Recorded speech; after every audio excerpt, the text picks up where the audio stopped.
Well, we're closing in on the start of Flames baseball season. Liberty and VCU will open the year here at Liberty Baseball Stadium on the 16th of February. My name is Nick Pierce, joined now by Flames second-year pitching coach Bryant Gaines.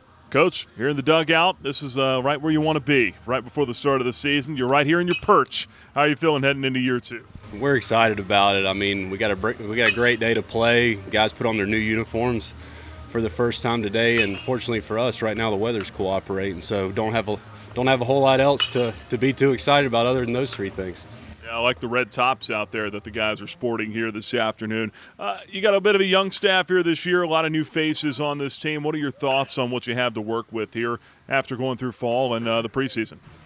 Well, we do. We've got a lot of new guys, but fortunately for those guys, they don't really know what to expect yet. But in a lot of ways, that can be a good thing for us because they've worked extremely hard this fall, and then obviously into the preseason, and it's exciting for them to finally kind of get their feet wet in college baseball. So I'm excited for all of them.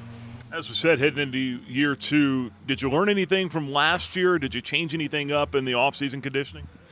We didn't do too much. We changed when we started pitching this fall. We started our fall a little bit later, and that gave us a chance to get our arms ready a little bit longer, especially after the summer, because last year was such a quick transition when Coach Jackson got the job, and then we started because we had to scrimmage based on, we had to figure out what we had. So it's been a little bit different this year, but I feel a lot better this year because we've set our timetables the way that we've wanted to.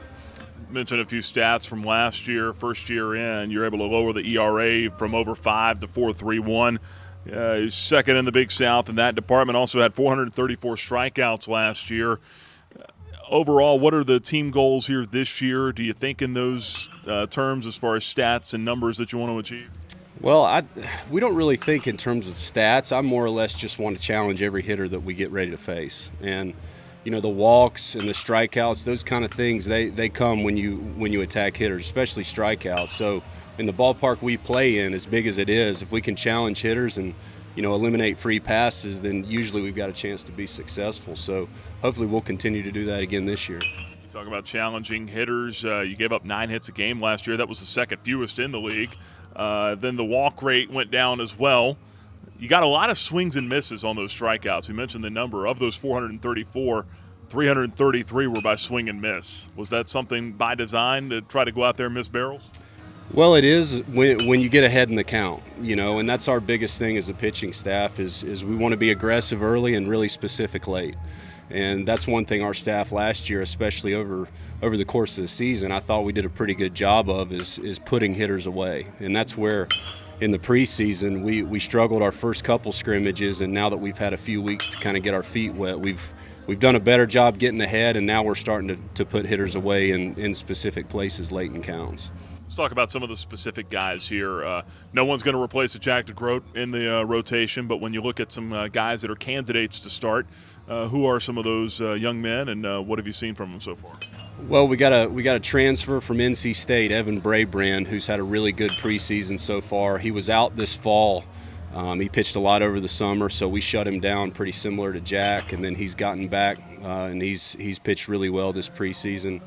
Jackson Birch has improved a drastic amount from last year. Not to say he wasn't good last year, but we've changed his delivery a little bit. He's getting a few more swings and misses. He's got a lot more angle in the zone, and he's performed extremely well. And then, we've got a few other young guys that are in the mix. Noah Skiro's one of them. He's got a lot of talent. He's got to learn how to pitch a little bit right now, but him and a few of those other guys, we're excited to see what they're going to do, especially this first weekend.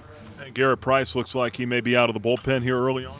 Yeah, we're not sure what we're going to do with Garrett yet, but he's pitched so well for us, especially last year early, out of the bullpen. And we tried starting him a few times, and he pitched pretty well. But, to have a guy that's a veteran that's thrown over 50 innings in last year's season and pitched in a number of different roles, we're excited to see what he can do because he's kind of like the Swiss Army knife. You can start him, you can close him, you can bring him in short relief, long relief, and those guys like that, they're invaluable on a pitching staff. You mentioned Birch a minute ago as well. Has this velocity gone back up, and how's his location been? Yeah, his velocity has stayed up, which is something that's been very encouraging to see, and his command is really improved. He didn't have poor command last year, but at times he struggled to put hitters away. And that was one of the things we tried to work on this year, is creating a little bit more angle with his fastball. His changeup's really become a good pitch that he can throw to righties and lefties. And then his breaking ball has come along really well to where he can throw it early oftentimes, but more than not, he can really put you away with it, which is something he needed towards the end of the year last year. Lastly, Coach, what's your challenge to this pitching staff this year? My challenge for them is just to be a pitching staff that the other team has to beat. You know, I want all of them that come out of the pen or they start, whatever the case may be. I want them to attack hitters, and I want to make it as difficult on an opposing offense as possible. So, you know, our MO throughout the preseason and the fall was trying to get ahead and put guys away as quickly as we can. And, you know, fortunately for us this preseason, we've done a pretty good job of that, and hopefully it continues into the season. Coach, appreciate the time. Looking forward to February 16th. Thank you, Nick. Me too. That's Flames pitching coach Bryant Gaines, and my name is Nick Pierce for the Liberty Flames Sports Network.